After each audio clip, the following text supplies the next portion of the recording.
bonsoir à toutes et à tous. Donc, dans un premier temps, je suis bien sûr d'accord avec l'essentiel de ce qu'a dit Pierre Tambourin, à part que je ne sais pas si je mangerai des souris transgéniques, même si elles sont utilisées en laboratoire. Même si ce n'était pas des souris, même si c'était des animaux qu'on a l'habitude de manger. Je dirais simplement, je préciserai que la définition officielle, d'ailleurs une définition qui a été transcrite dans un petit livret qui a été coédité par les grands organismes de recherche, INRA, CNRS, INSERM, etc., dit qu'un OGM, c'est un organisme vivant, un organisme génétiquement modifié, est un organisme vivant qui peut donc être un animal, un végétal, un microbe, dans lequel, pour faire simple, on a introduit au moins un gène qui provient d'une espèce à laquelle il n'appartient pas. Donc, par exemple, je prends cet exemple-là parce qu'on va être amené à en reparler longuement tout à l'heure, un gène de bactérie dans le maïs. Et comme l'a dit Pierre Tambourin, le langage génétique étant universel, eh bien, le maïs va prendre ce gène à son propre compte, le décoder et fabriquer lui-même là où les protéines codées par ce gène.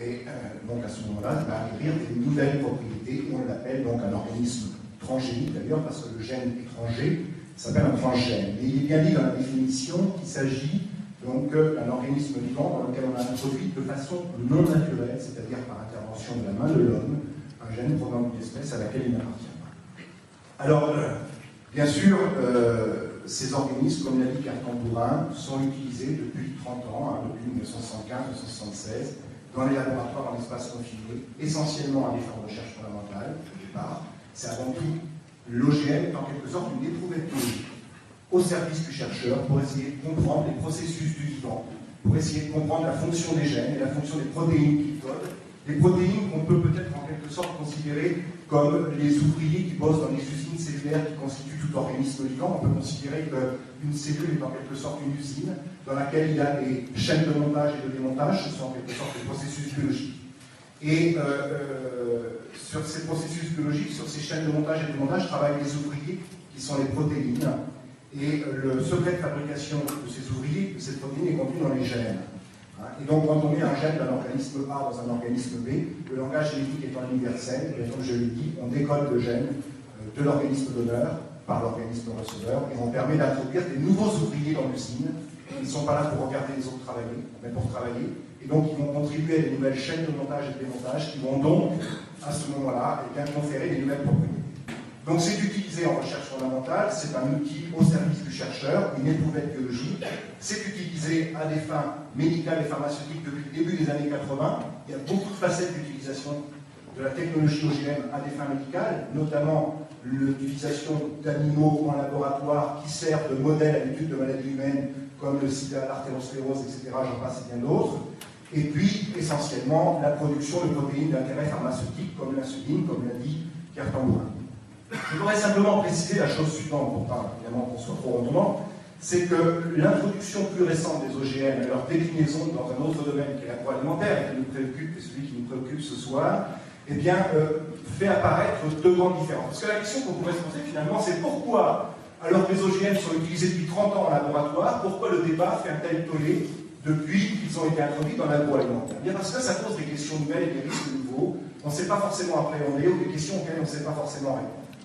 Et auxquels on devrait être en mesure de répondre. Et notamment, la première différence, c'est que tous les OGM qu'on a utilisés jusqu'à présent en laboratoire sont des OGM qu'on utilise donc en espace confiné. Alors ceux qu'on utilise dans l'agroalimentaire sont bien sûr destinés à être disséminés dans les champs et dans les assiettes, ce qui va inévitablement, indépendamment des a priori qu'on peut avoir sur la question et indépendamment des réponses qu'on peut y apporter, ça va soulever des questions de nature environnementale et sanitaire qui n'étaient pas posées, ou en tout cas pas de la même manière avec les OGM utilisant l'espace confiné. Mais il y a une autre différence majeure sur laquelle je tiens à insister, et qui est extrêmement importante, c'est que tous les OGM qu'on utilise en espace confiné, comme l'a dit de manière sous-jacente Pierre Tambourin, c'est que ce sont des outils. C'est-à-dire que ce n'est pas une fin en soi, c'est un moyen.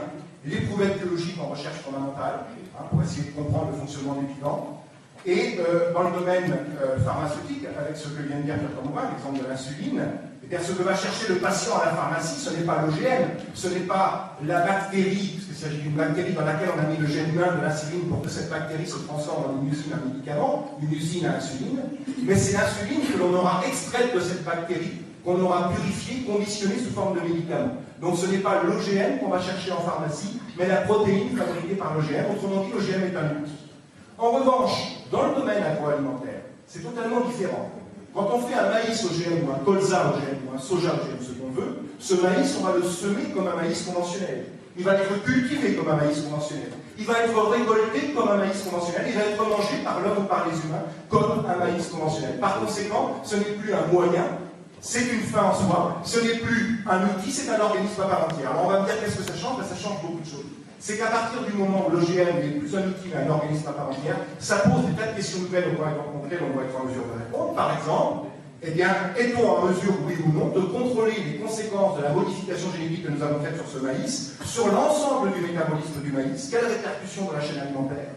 Est-on capable de contrôler les conséquences de cette modification génétique sur l'interaction de la plante avec son environnement? Quand on fait une bactérie qui fabrique de l'insuline, en gros, on n'en a rien à faire si cette bactérie n'est pas bien par ailleurs, pourvu qu'elle nous fabrique l'insuline et qu'elle la fabrique bien.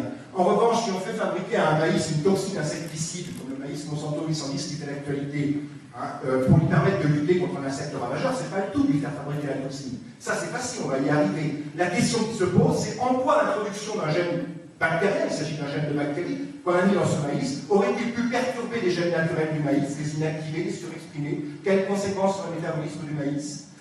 Quelles répercussions dans la chaîne alimentaire? Cette toxine qui s'accumule, les gens terminent, cette toxine qui s'accumule dans le maïs, que devient-elle chez l'animal qui la mange, chez l'homme qui boit le lait de la vache ou qui mange les œufs de volaille? Cette toxine va s'accumuler dans le maïs, elle va passer par les racines qui sont des passoires dans le sol. Quelle est sa persistance dans le sol? Quels sont ses effets sur les vers de terre, sur les microbes du sol, sur les insectes utiles, comme les coccinelles des abeilles? Je n'ai pas la prétention, on a quelques indices, d'avoir les réponses à toutes ces questions, mais je veux montrer par là en quoi les OGM dans l'agroalimentaire posent vraiment des questions nouvelles. Ça ne veut pas dire que les OGM en laboratoire n'en posent pas. Utiliser un animal, un lapin pour faire un OGM, ça pose des questions éthiques. Jusqu'où a-t-on le droit d'utiliser l'animal au service de l'homme, que ce soit pour acquérir des connaissances nouvelles, que ce soit pour servir de modèle à l'étude de maladies humaines, ou que ce soit encore pour servir d'outil de distraction dans une arène avec un boucher avec un ça fait partie du débat. Mais ce que je veux dire, c'est que là, on a vraiment des questions nouvelles qui sont posées. Non, mais ça va permettre d'introduire le débat et de bien cerner les choses. Mais pourquoi ça pose des questions nouvelles, c'était important et je voulais le dire. Alors,